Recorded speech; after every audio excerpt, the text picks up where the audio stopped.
just had a phone call. The owners had 5 to 6 horses, all showing respiratory signs after having traveled. My technician had answered the phone and the client asked for antibiotics. My technician said, with that many horses being sick, we'd like to get a look at them and see what's going on to tailor our treatments. The client grew angry, saying, I don't want to get a vet involved. I'll just do it myself. My technician was stunned as the phone conversation ended, and we caught her whispering to herself, But you called a vet office. I'm Dr. Nathan, and today we're going to talk about an article I recently read, Where Have All the Horse Vets Gone? While my tech couldn't understand what was going on, I could. The client had already in their mind diagnosed the problem and had a treatment planned out. They just needed us to give them the drugs they wanted. So when answering the question, where have all the horse vets gone, I said to myself and my technician, no one wants us. Only 5.8% of veterinary students choose to pursue a career in equine practice. Only 11.2% of those stay in the profession past 15 years. I think those numbers are a little higher because I have a feeling this is equine-specific practices they are talking about, but maybe not. Only about 4.2% of veterinarians are in mixed animal practices, so that doesn't really help our odds. The article, which was featured in The Horse, also talks about how much money is required to support a new equine vet.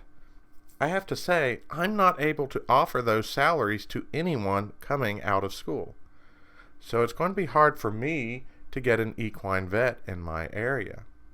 The article has a lot of interesting statistics and looks at various aspects of why there is a problem. One of the solutions they put forth is giving horse doctors higher salaries. When people want to treat their animal without getting the vet involved, I'm not sure how that is possible. I'm getting frustrated as a veterinarian that many of the solutions our industry is coming up with to this problem involves practice owners shelling out more money to new graduates. As an owner, I want to and try to be fair to my employees. One of my biggest frustrations as a small business owner is not being able to pay my staff or myself what we are worth for the services we are providing. Listen to my podcast episode, To Vet School or Not, for some of the numbers clinics are dealing with. But I was recently looking at adding health insurance for my staff. I didn't have enough staff that needed health insurance to add it for the ones that did. I want to raise my staff's hourly rate, but I can't raise ones and not the others when I'm looking in broad strokes like this. Sure, I give pay raises based on merit, but in this conversation is for everyone. That includes myself. To raise for everyone is not feasible unless I can bring in more money. And guess what? Most people aren't wanting to spend more money. There are 2 primary ways to make money in my mind: quantity and quality. With quantity, you have low prices and get as many people through the doors as possible. With quality, you have high prices and spend lots of time on individual animals.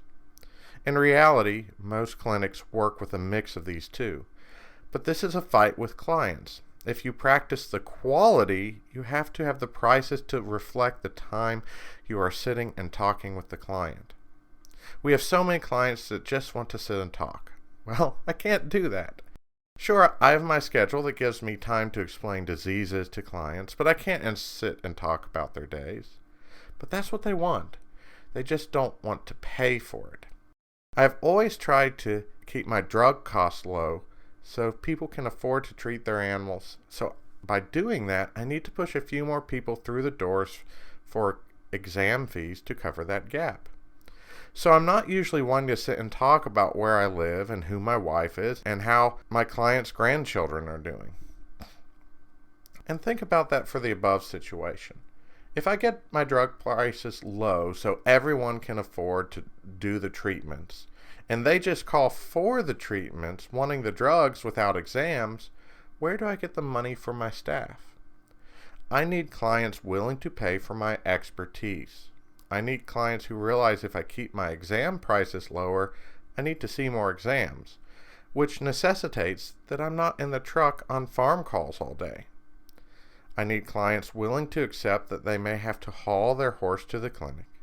They don't get the vet's personal cell number and are willing to pay for services. Then, based on the income generated, a vet and staff can be fairly paid.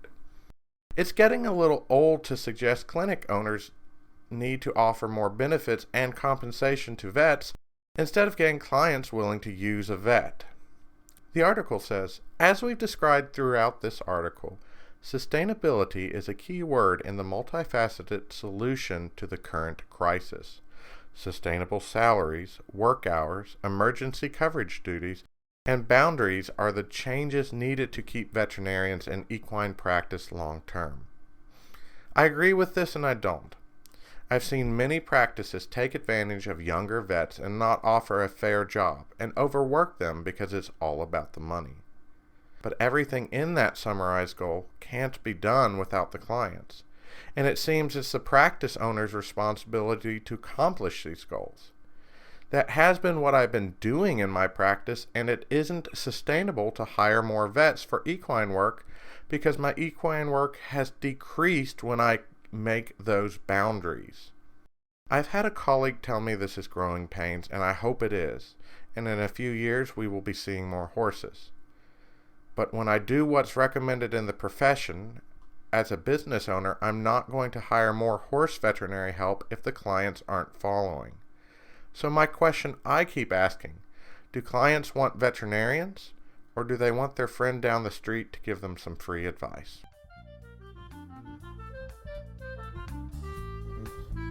I'm Dr. Nathan. Thanks for listening. I hope our discussions are valuable to you and aid in giving perspective. If you want to contact us, please reach out to theveterinarianpodcast@gmail.com. You can find a complete list of the podcast episodes on SoundCloud. If you find this information helpful and want more content, please join our Patreon, patreon.com/theveterinarypodcast. And don't forget to follow our Facebook page, facebook.com/theveterinarypodcast. As always, thanks for listening, and I hope this information is helpful to you. If you do find it helpful, please like it, share it, so other people may find it helpful as well.